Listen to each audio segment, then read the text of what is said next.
सरकारी स्कूल में हमारे यहाँ पर कोई भी एक लोअर मिडिल क्लास का फैमिली भी अपने बच्चे को नहीं भेजती, बिकॉज वहाँ पे स्टैंडर्ड नहीं है। सबसे ज्यादा मेरे ख्याल से एम्प्लॉयमेंट अपॉर्चुनिटीज अगर किसी ने पिछले सालों में क्रिएट करी है तो वो जेएनसी है।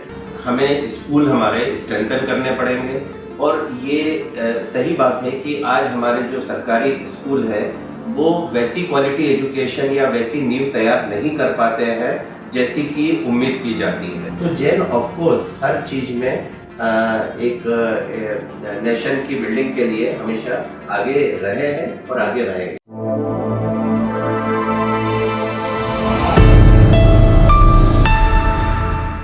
नमस्कार, 2030 का भारत देख रहे हैं आप, और 2030 के भारत में हम लगातार नए नए चेहरों से बात करते आ रहे हैं। मुद्दे हमारे वही होते हैं, गरीबी, भुखमरी और शिक्षा।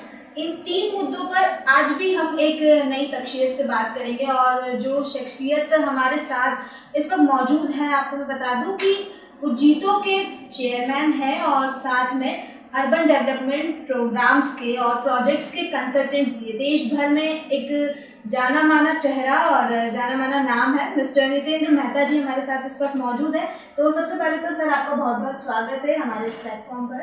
थैंक यू जी, एक बार फिर से मैं आपका स्वागत करती हूँ, और साथ ही क्योंकि 2030 के भारत से ही हम शुरुआत करते हैं, और सबसे पहले मैं बात करूँगी भारत देश की कि 2030 तक आप भारत देश को कहाँ पर देखेंगे? क्या ऐसे डेवलपमेंट्स आ जाएंगे, क्योंकि आप अर्बन डेवलपमेंट में काम भी कर रहे हैं, तो डेवलपमेंट की अगर मैं बात करूँ 2030 तक भारत देश कहाँ दिख रहा है आपको? आपने जो सवाल पूछा है अर्बन डेवलपमेंट से संबंधित कि भारत कहाँ रहेगा, जी, भारत एक शुरू से ग्राम प्रधान देश के रूप में जाना जाता है, जहाँ की हमें पढ़ाया जाता था कि 80% जनसंख्या जो है वो गांव में रहती है। पर बहुत जल्दी पिछले 15-20 सालों में इसमें काफ़ी तेज़ी से चेंज हुआ है, और आने वाले 2041 या 2051 तक ये एस्टिमेटेड है कि 50% भारत की पॉपुलेशन अर्बन सेंटर्स में रहेगी। इसलिए भारत के विकास में अर्बन डेवलपमेंट का एक बहुत महत्वपूर्ण रोल अब हो गया है।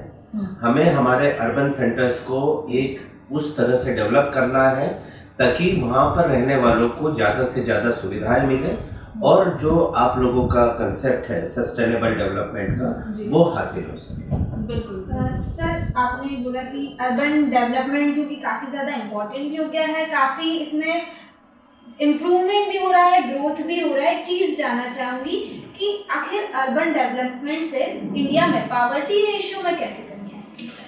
क्या होता है कि शुरू से जो रूरल से अर्बन की तरफ जो मॉडल शिफ्ट हो रहा है या जो एक्सोडस हो रहा है, वो इसी कारण से हो रहा है कि हमारे यहाँ पे रूरल भारत में रोजगार के अवसर बहुत कम है, और साथ ही जो एक लिविंग कंडीशन है वो भी उतनी सस्टेनेबल या उतनी अच्छी नहीं है जैसे कि अर्बन सेंटर्स में हो रहा है।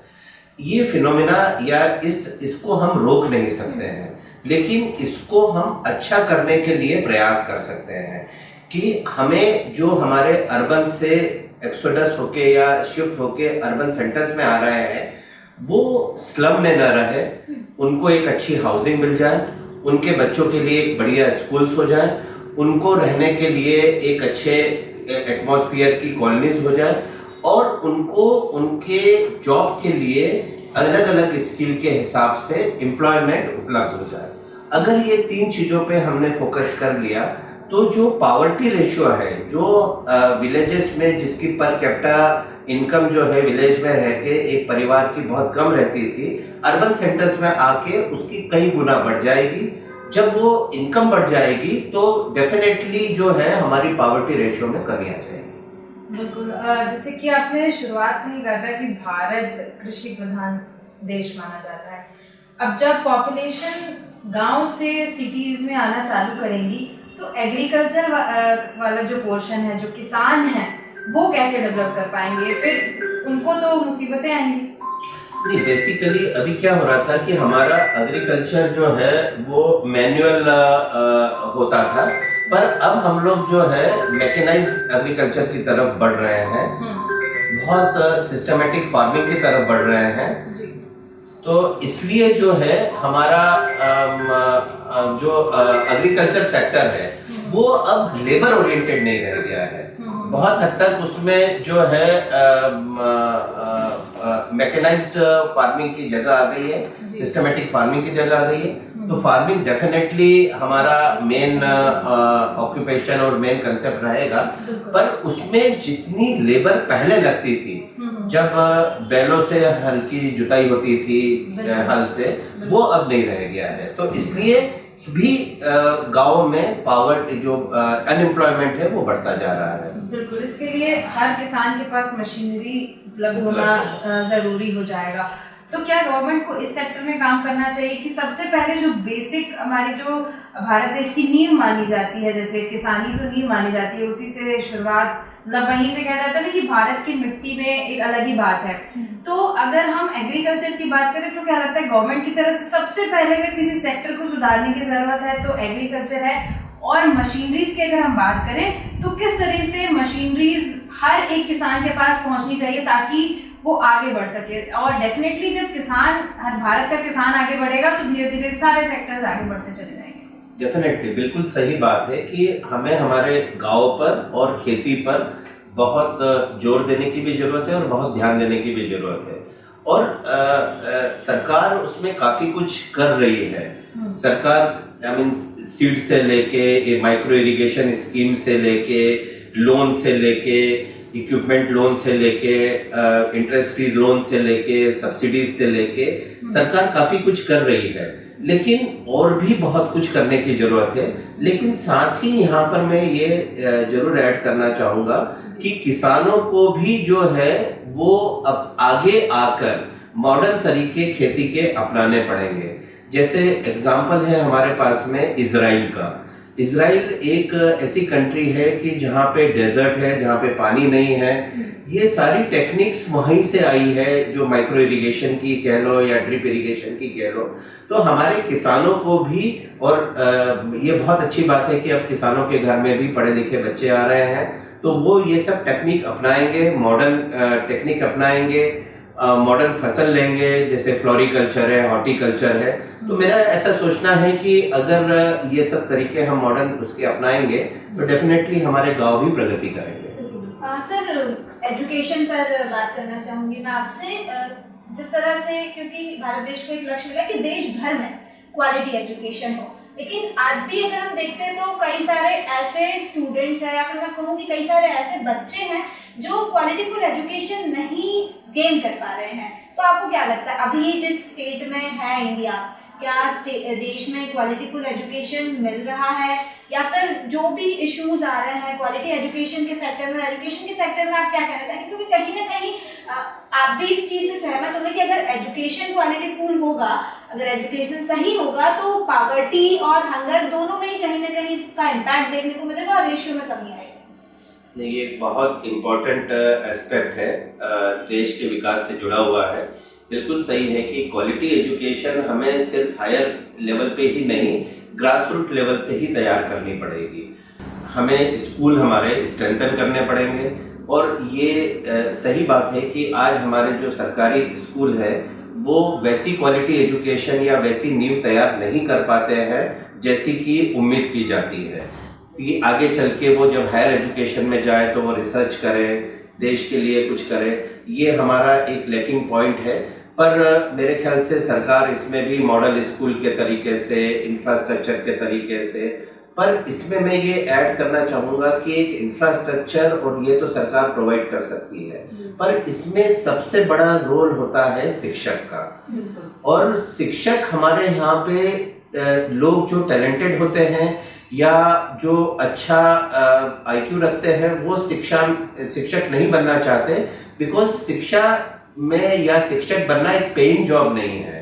तो सबसे पहले हमें हमारी कम्युनिटी में एक शिक्षक को बहुत इम्पोर्टेंस देनी पड़ेगी।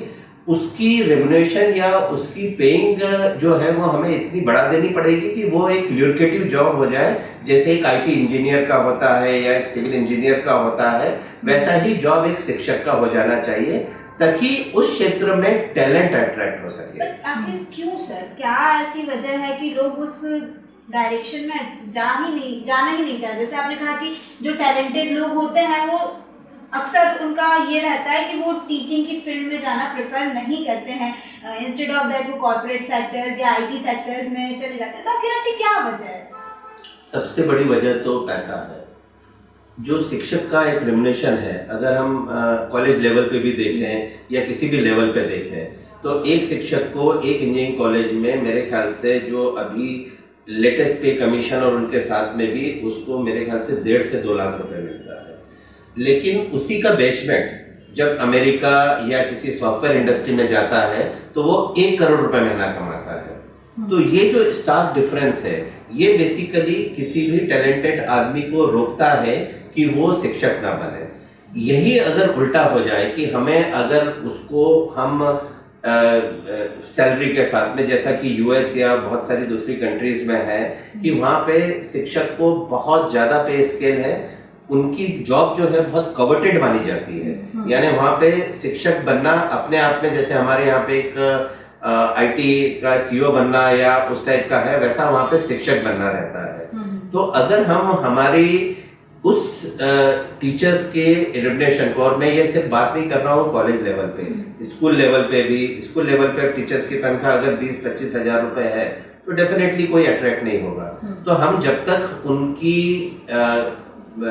जो सर्विस कंडीशंस है या उनका जो रेम्युनरेशन है वो हम at par with other job sectors नहीं ला पाएंगे, तब तक हमें टैलेंट नहीं मिलेगा और तब तक हमारी शिक्षा का क्वालिटी नहीं सुधर पाएगी। तो सर ऐसे तो महंगाई खूब बढ़ जाएगी, फिर जो बच्चे पढ़ा रहे हैं पेरेंट्स वो भेजेंगे भी नहीं, क्योंकि महंगाई बहुत ज़्यादा बढ़ेगी। ऑफकोर्स जब टीचर को हाई पे सैलरी चाहिए, तो अगर हम प्राइवेट स्कूल्स की बात करें, गवर्नमेंट स्कूल में तो फिर भी प्राइवेट स्कूल के जो प्राइमरी स्कूल के जो टीचर्स होते हैं और गवर्नमेंट स्कूल को कंपेयर करें तो गवर्नमेंट स्कूल के टीचर्स को ज़्यादा पे किया जाता है, और प्राइवेट स्कूल में तो 3-4 हज़ार में भी टीचर्स पढ़ा रहे हैं। अब वो लोग ही उस स्कूल में भेज रहे हैं बच्चों को जहाँ पर उनको कम पैसे देने पड़ रहे हैं, कम पैसों में अच्छी शिक्षा की वो उम्मीद करते हैं पेरेंट्स। और जैसा आपने बाहर का एग्जाम्पल दिया तो उसमें ये भी एक बात निकल के आती है कि कहा जाता है कि भारत देश में पढ़ाई सबसे ज़्यादा महंगी है as compare to other countries.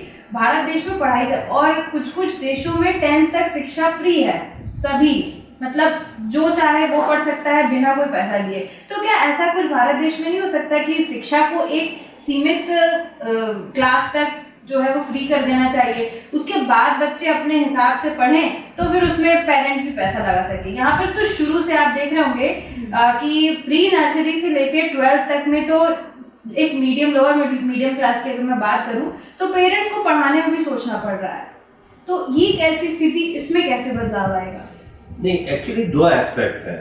शिक्षा तो हमारे यहाँ पर भी फ्री है, लेकिन वो सरकारी स्कूलों में है। और सरकारी स्कूल में हमारे यहाँ पर कोई भी एक लोअर मिडिल क्लास का फैमिली भी अपने बच्चे को नहीं भेजती, बिकॉज वहाँ पे स्टैंडर्ड नहीं है। मेरा वही कहना है कि आपको अपने जो गवर्नमेंट स्कूल्स का स्टैंडर्ड इतना बढ़ा देना पड़ेगा। वहाँ पे जो टीचर्स अपॉइंट होते हैं उनका बाकायदा वैसा सिलेक्शन हो यूपीएससी के थ्रू, जैसा आप एक डिप्टी कलेक्टर या उसका करते हैं, तहसीलदार का करते हैं, उतनी रिगरस एग्जाम हो और उतना रेम्युनरेशन हो, उसको उनकी तनख्वाह उतनी हो। ऑब्वियसली टीचर्स का अगर आप देखोगे तो इंफ्रास्ट्रक्चर और उसके मुकाबले टीचर्स की सैलरी किसी भी एक एजुकेशन के टोटल बजट में it is a very less percentage, उससे कोई बहुत ज्यादा फर्क नहीं पड़ेगा। लेकिन जो फर्क पड़ेगा कि आप अपने बच्चों को अगर सरकारी स्कूल में ले आए और उनको वहाँ पे वो अच्छी एजुकेशन मिली सारी चीजों की, और क्योंकि चूंकि वो फ्री है, सरकार उनको फ्री देती है, तो वहां से फिर आपका जो कंसेप्ट है कि वो टैलेंट निकल सकता है। और जो सरकारी जो प्राइवेट स्कूल है वो भी फिर अपनी फीस कम करने के लिए बाध्य हो जाएंगे, बिकॉज हमारे यहाँ पे ऑलरेडी ये सिस्टम है कि एजुकेशन से आप पैसा नहीं कमा सकते, पर स्कूल्स येन प्रकरण वो कमाते हैं, that is a different thing. पर हमारा कंसेप्ट तो प्रिंसिपली यही है कि हम एजुकेशन से कोई भी पैसा नहीं कमाएगा, या education can not be A profitable business, इसीलिए उस पर टैक्स नहीं लगता है, इनकम टैक्स से फ्री है वो। पर अगर हम हमारे सरकारी स्कूलों को स्ट्रेंथन कर दें, टीचर्स की क्वालिटी अच्छी कर दें, तो डेफिनेटली प्राइवेट स्कूल भी धीरे धीरे उस लाइन पे आ जाएंगे जहाँ पे उनको बाध्य होना पड़ेगा अच्छे टीचर्स रखने के लिए और अपनी फीस कम करने के लिए। बिल्कुल सर, आपने सही कहा। सबसे मेन तो जो प्रॉब्लम आजकल नज़र आ रही है कि एजुकेशन का कमर्शियलाइजेशन बहुत ज़्यादा हो गया, और अगर ये इस चीज़ में लगाम लग जाती है तो कहीं ना कहीं ये देखा जा सकता है कि एजुकेशन सेक्टर में इम्प्रूवमेंट नज़र आए। ये तो सर गवर्नमेंट की बात हो गई। गवर्नमेंट अपनी तरफ से कोशिश कर रही है, कई सारी स्कीम्स भी गवर्नमेंट ने अप्लाई की है, कई सारी योजनाएं हैं, कई सारे लोगों को उसका लाभ भी मिल रहा है, और लगातार गवर्नमेंट अपनी तरफ से कोशिश कर रही है, चीज़ें बता भी रही है कि इतने इतने लोगों को गरीबी से बाहर निकाला है, इतने लोगों को भुखमरी से बाहर निकाला, इतने लोगों को मुफ्त में राशन दिया जा रहा है, शिक्षा में ये योजनाएं चल रही है। लेकिन अगर हम आम नागरिक की बात करें, क्योंकि 2030 का भारत पूरे भारत देश का सपना है, हम किसी एक पार्टी पर या किसी एक ऑर्गेनाइजेशन पर डिपेंड नहीं रह सकते। 75 साल, माफ कीजिए, 75 साल हो गए हैं, गवर्नमेंट लगातार अपना प्रयास कर रही है, लेकिन अभी तक 2030 का भारत जो सपना देखा गया है, कहीं ना कहीं हम उसमें बहुत पीछे नजर आ रहे हैं आज भी। क्योंकि देखते कई बार ऐसा देखा जाता है कि गरीब बच्चे सड़कों पर घूम रहे हैं, 2 वक्त की रोटी नहीं नसीब हो रही है, सर के ऊपर छत नहीं है सोने के लिए, तो इस तरह की चीज़ें आए दिन सामने आती रहती है। तो एक आम नागरिक का इसमें क्या कॉन्ट्रीब्यूशन हो सकता है अगर हम गवर्नमेंट को साइड में रखकर बात करें? देखिए, 2 चीज़ें हैं। एक तो आम नागरिक को भी ये समझना पड़ेगा कि हमारे जो भी नेचुरल रिसोर्सेस है या सरकार जो कर सकती है उसकी एक लिमिट है।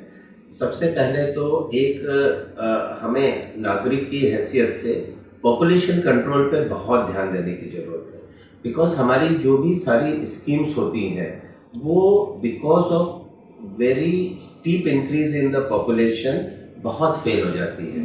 भले फिर वो ट्रैफिक कह लो या और भी कह लो। जैसे सरकार ने ये एक इमेजिन किया था कि हम 2022 तक हर परिवार को एक छत दे देंगे, पर हमारा जो पॉपुलेशन इंक्रीज है और आज हम हम दुनिया के सबसे पॉपुलेटेड देश है, मोर देन 140 करोड़ है हम, तो जो सरकारी स्कीम है, अच्छा रिसोर्सेज हमारे पास में लिमिटेड है, तो सबसे पहले एज किसी भी नागरिक को थोड़ा सा एक पॉपुलेशन कंट्रोल पे ध्यान देने की जरूरत है। और ये इंडिविजुअल लेवल पे, सोसाइटी लेवल पे, रिलीजियस लेवल पे, सारे लेवल्स पे इस चीज़ पे बहुत ध्यान देने की ज़रूरत है। और साथ ही इसकी भी ज़रूरत है कि हम हमारा काम ईमानदारी से करें, जो भी जिसका काम है वो ईमानदारी से करें, ताकि जो जीडीपी या जो rate of increase in the economic empowerment हम देख रहे हैं वो अचीव हो सके। अगर हमने हमारी फैक्ट्री में कोई काम करता है तो उसको प्रोडक्शन वैसा करना पड़ेगा कि आप उस फैक्ट्री जो है वो प्रॉफिट में रहे। कोई किसी ऑफिस में काम करता है तो उसको उतने घंटे देना पड़ेंगे। थोड़ा सा जो वर्क डिसिप्लिन है वो हमारे यहाँ पे लैकिंग है, जिसको हमको एज नागरिक सुधारने की जरूरत है। बिल्कुल। चलिए, एक आखिरी और बहुत अहम सवाल मैं पूछने वाली हूँ आपसे कि आप जैन कम्युनिटी से बिलोंग करते हैं, जैन इंटरनेशनल ट्रेड ऑर्गेनाइजेशन के आप चेयरमैन हैं, और जैन कम्युनिटी रिच मानी जाती है इंडिया में। एक तरीके से देखें तो जैन आर वेरी रिच, क्योंकि बिजनेस होता है, खूब पैसा होता है जैन कम्युनिटी में।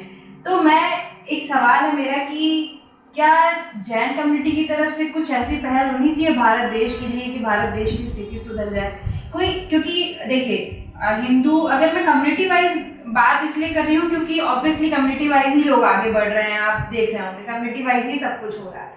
तो जो कम्युनिटी पीछे रह गई, क्या उनको पुश करने में जैन कम्युनिटी आगे बढ़ सकती है? हाँ, बिल्कुल है। और एक्चुअली देखा जाए तो आपने बिल्कुल सही कहा कि जेन्स का इंडिया की जीडीपी में अगर हम योगदान देखें तो शायद आज 30-35% के आसपास जेन्स का योगदान होगा।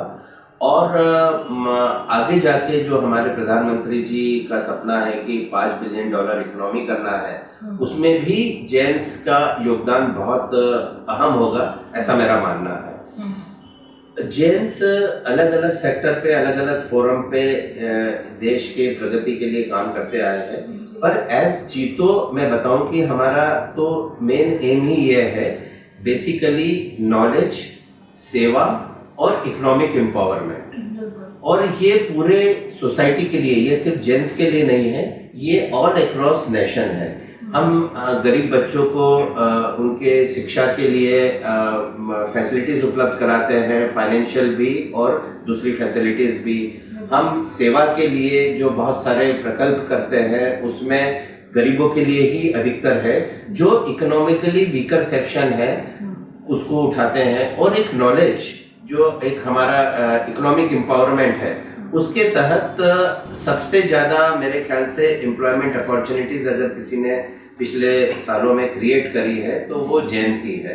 तो बेसिकली ये है, और इसको अधिक से अधिक करने के लिए ताकि एक नेशन बिल्डिंग हो सके, तो जेन ऑफ कोर्स हर चीज़ में एक नेशन की बिल्डिंग के लिए हमेशा आगे रहे हैं और आगे रहेंगे।